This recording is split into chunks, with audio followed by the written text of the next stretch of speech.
Imagine this, a treasure so huge it could rescue an entire empire, but it's lost to the sea in the blink of an eye. Well, today we're diving deep into the incredible, true story of the Nuestra Señora de Atocha, a legendary ghost ship that was carrying one of the biggest fortunes ever lost. So, just how big are we talking here? Try $500 million in today's money. Seriously, this wasn't just a few chests of gold coins, no. This was a floating bank vault, the financial lifeline for a kingdom that was deep in a war. But back in September of 1622, all that wealth just vanished. A monster hurricane ripped through the Florida Keys, and it sent that galleon, packed with treasure, straight to the bottom of the ocean. And for centuries, it just sat there, completely lost to the world. So the big question is, how on earth did one man, against all odds, find a treasure that had stumped an entire empire for centuries? Well, that's the wild story we're about to unpack. Okay, so to really get why someone would get so obsessed with this ship, you have to understand the prize, right? Let's take a look at what exactly was on the Atocha that made it so legendary in the first place. I mean, the sheer scale of this is just, it's mind-blowing. We're talking about almost 1,000 heavy silver bars, over 250,000 silver coins, 161 solid gold bars, and thousands of rare uncut emeralds straight from the famous Muzo mines in Colombia.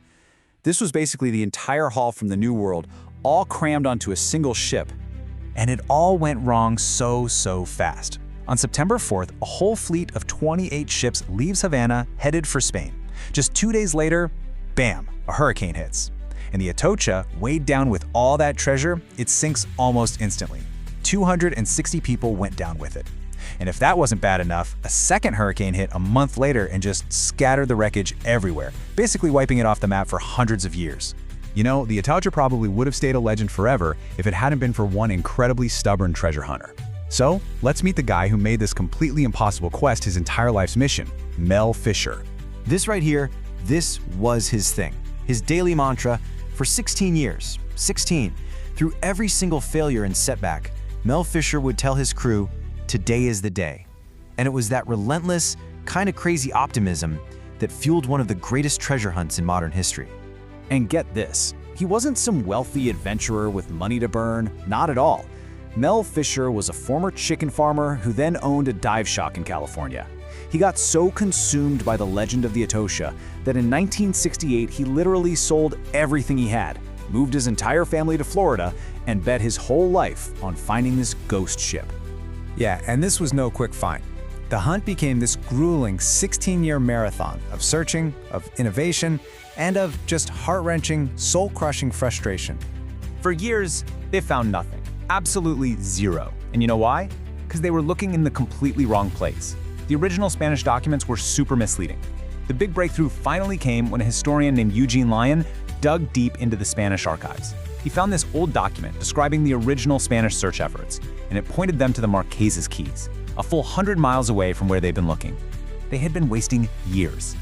Okay, so even when they got to the right area, the water was so murky they couldn't see a thing. So what do? Fisher's team invents this totally brilliant contraption they nicknamed the mailbox. It was so simple, it was genius. They just lowered these huge tubes over the back of the boat to direct the propeller's wash straight down. It acted like a giant underwater blaster, blowing away centuries of sand and silt to reveal whatever was underneath. Just awesome, low-tech ingenuity. And then, it finally happened. In 1973, they found 3 massive silver bars. They rushed back to the archives, pulled out the Atocha's original cargo manifest, and compared everything. The weight, the unique markings, the serial numbers, and they were a perfect match. After all those years of doubt and finding nothing, they finally had proof. They were on the trail of the Atocha. But finding the trail, that was really just the beginning. The path to the treasure will be filled with heartbreak, these insane legal battles, and just unimaginable loss. And then the absolute worst happened. Just days after a huge discovery of some of the ship's bronze cannons, Mel's oldest son, Dirk, his wife, Angel, and another diver were all killed when their search boat capsized in the middle of the night. The dream had just turned into an absolute nightmare. The team was just shattered. I mean, anyone else would have given up right then and there, and who could blame them? But not Mel Fisher. He took all that grief, gathered his crew, and said this: the search was no longer just about gold. It was a memorial. It was a promise to his lost son. And as if all that wasn't enough, the state of Florida then tried to claim the treasure for itself. This kicked off a brutal 8-year-long court battle. It went all the way to the U.S. Supreme Court, which in 1982 finally ruled in Fisher's favor, granting him 100% of the rights to whatever he found. The path was finally clear.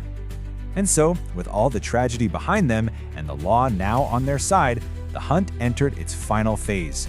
After a decade and a half of pure struggle, the moment everyone had been waiting for was finally at hand. On July 20th, 1985, Mel Fisher's younger son Kane, who was now captain of the search boat, saw this huge anomaly on the sonar. He sent down divers, and just minutes later, he made this historic radio call to his father. These are the words every treasure hunter on the planet dreams of hearing.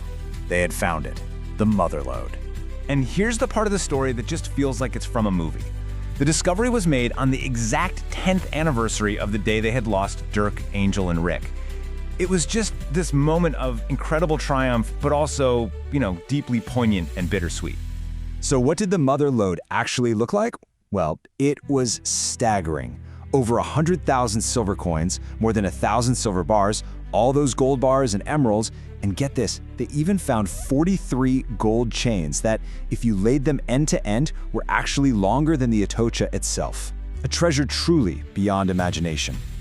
The discovery of the Atocha was so much more than just finding gold. It left a permanent mark on the world of exploration, and really on our very idea of what's possible when you refuse to quit. Today, you can actually go and see these amazing artifacts for yourself at the Mel Fisher Maritime Museum down in Key West. The find still holds the Guinness World Record for the most valuable shipwreck recovery ever. But more than that, Mel Fisher's story is just this incredible symbol of perseverance. It's proof that with enough passion and grit, even the most impossible dreams are within reach. And that leaves us with one last thought. We all kind of have our own version of the Atocha, right? A goal that seems impossibly far away. So, what's yours?